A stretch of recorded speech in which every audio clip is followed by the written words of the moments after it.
Kwenye taarifa hiyo baadaye Musui atatupasha mengi zaidi. Kwingineko ni kwamba kamati inayoandaa ripoti ya NADO haitajumuisha swala la mipaka katika ripoti yake mwisho kutokana na changamoto za muda. Mwenyekiti wa kamati hiyo Agnes Zani amesema swala hilo la mipaka ni tata na kwamba haliwezi kushughulikiwa ipasavyo ndani ya muda uliowekwa kwa kamati hiyo kukamilisha ripoti yake.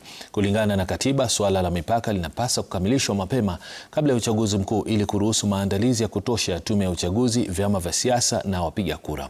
Akizungumza wakati wa mkutano wa wadau huko Lamu, Zani aliongeza kuwa kuanzisha mchakato huo wakati huu kunaweza kuvuruga maandalizi ya uchaguzi mkuu ujao. Kamati ya NADCO iliundwa kutafuta mazungumzo ya pande mbili za kisiasa kwa lengo la kushughulikia masuala muhimu ya kisiasa na utawala.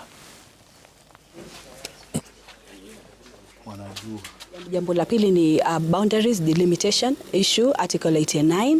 Hiyo itakuwa ngumu kufanya kwa sababu election imefika.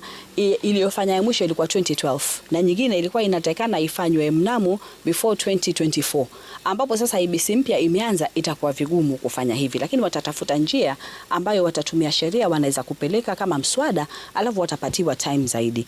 Jambo la tatu ni audit of the 2022 elections, ambapo kulikuwa kuwe na kamati ambayo iko in place kuhakikisha kwamba hiyo audit imefanywa. Hilo bado halijafanyika mpaka sasa, kwa hivyo tutasema tu hili halijafanyika.